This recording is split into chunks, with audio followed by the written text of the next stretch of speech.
Hi everyone! Today we'll be presenting our poster analysis of the health system of France. So this is our poster, and without further ado, let's dive into the contextual factor in France. France's health system is shaped by several contextual pressures that will strongly influence future planning. Demographically, the population is rapidly aging, with projections indicating that by 2050, nearly 29% will be over 65 and 16% will be over 75. This demographic shift will increase the prevalence of chronic disease, with around 20% of older adults expected to have multiple conditions, therefore raising the demand for primary and long-term care. Hence, France's demographic shift has a high impact and long-term horizon on the map that you can see here on the right. Epidemiologically, France faces a high burden of non-communicable disease, which account for almost 79% of deaths.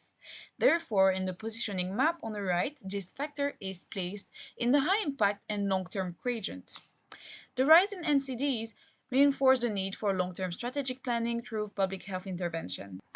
Politically and legally, strong state involvement creates stability but also uncertainty when it comes to policy direction shift. In the dynamic mapping, both factors were plotted very centrally in terms of strength and time horizon. To add, the shortage of medical staff is partially due to very high entry requirement to study medicine in France. Economically, strikes and poor working conditions highlight systemic strain, while sociocultural disparities in health literacy persist. Hence, the economic environment acutely, which means short-term high-strength, impact the health system in France.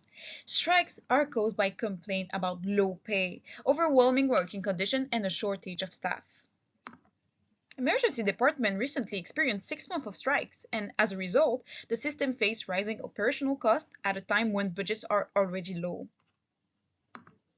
Finally, ecological responsibilities and rapid technological innovation present both challenges and opportunities for future system resilience. France prides itself as a leading country in healthcare innovation.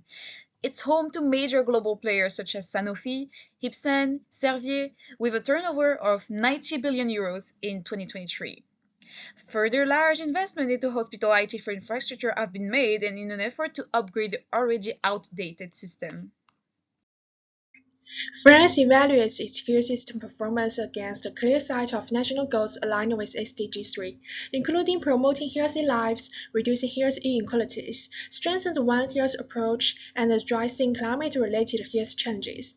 These are supported by operational objectives such as expanding the healthcare workforce, reinforcing system-wide human resources, improving disease prevention across all ages, and enhancing preparedness for future public health emergencies. Across key performance indicators, France showed mixed results. Health outcomes are generally strong. Financial protection is also robust. This supports both horizontal equity, universal access through assurance maladie, and vertical equity, while vulnerable groups receive higher reimbursement rates. However, in comparative rankings, France's performance is below many European peers. Based on the CEO World Overall Healthcare Index, it places 25th globally, reflecting weaknesses in medical infrastructure, medicine availability, and government readiness.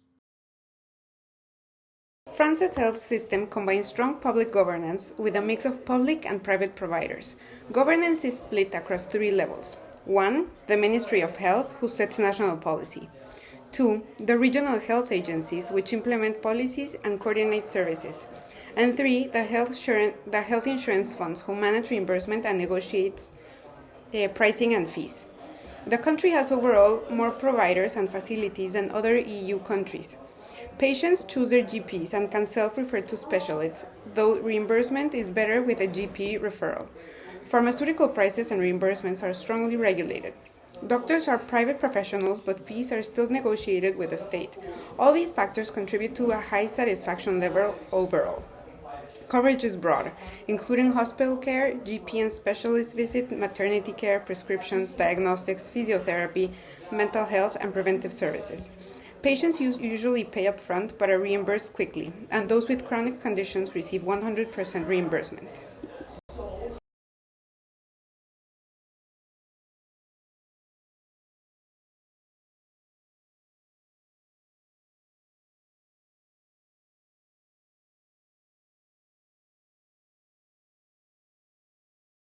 Here I want to highlight three key issues in France's care system: how it is financed, how resources are allocated, and how providers are paid. First, although France looks highly public financed with Social Security and the national budget covering most spending, the system relies heavily on complementary private insurance.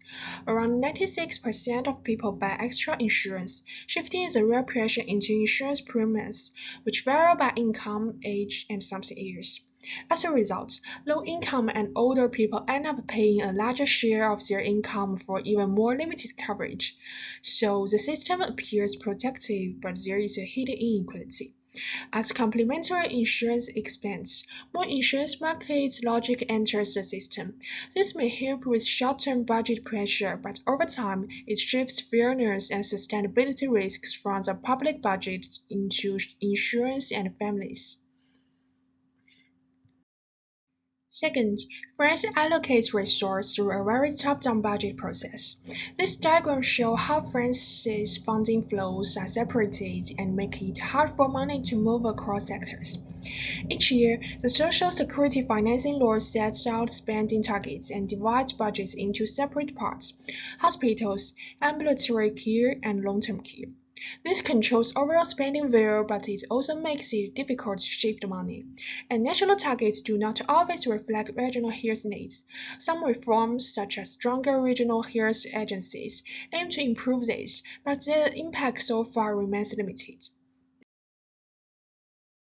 Finally, France uses a mixed provider payment model, but in practice, it is still dominated by active-based incentives. GP are manually paid fee-for-service, hospitals are paid by DRGs, and other providers also rely on volume-based payments. Quality or population-based payments exist, but they remain at a small percentage, so the core incentive is still the more you do, the more you earn, which encourages high service volumes rather than prevention, coordination, or chronic care management. In short, France must find a way to stay fair and sustainable while coping with more private insurance pressure, strict budgets, and incentives that still push providers to do more instead of doing better. For the part of health service delivery in France, I'll begin with who provides care. As you can see from the left introduction, health services are delivered by various actors, such as self-employed, fee-for-service physicians, other health professionals, and so on. Overall, the system remains highly hospital-centered, and patients have full freedom in choosing their providers. The diagram on the right helps visualize how patients move across the system, and it also highlights why France's health system is considered fragmented. Primary, secondary, and long-term care operates through separate organizational and funding structures, so each stage largely functions on its own. Because gatekeeping is voluntary, links between sectors are weak, and primary care plays only a limited role in prevention. Recent reforms aim to improve coordination, but fragmentation remains a major challenge. In terms of quality, France performs strongly overall, with low mortality and high patient satisfaction. However, avoidable hospital admissions for chronic conditions remain higher compared with other countries, reflecting weakness in primary care and continuity of care. Finally, it is evidence-based practice. National clinical guidelines are formulated by HAS. Hospitals generally show high adoption because of certification requirements, while implementation in primary care is less consistent.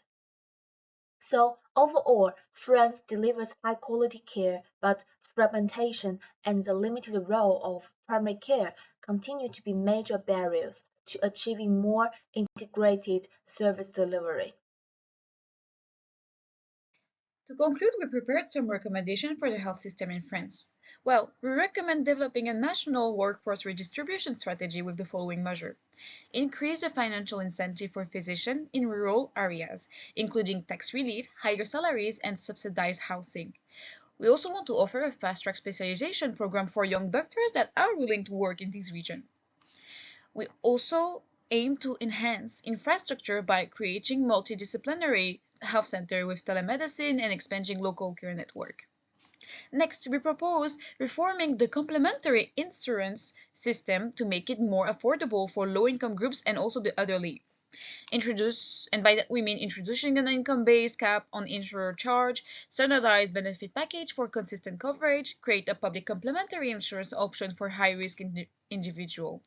Lastly, we suggest modernizing provider payment models to prioritize quality, and by that we mean increasing pay for quality incentive to about 10% of hospital and GP revenue. Implementing bundle payment for chronic disease treatment can be an option, and rewarding hospital for reducing avoidable admission and readmission is also a great thing. Thank you for listening.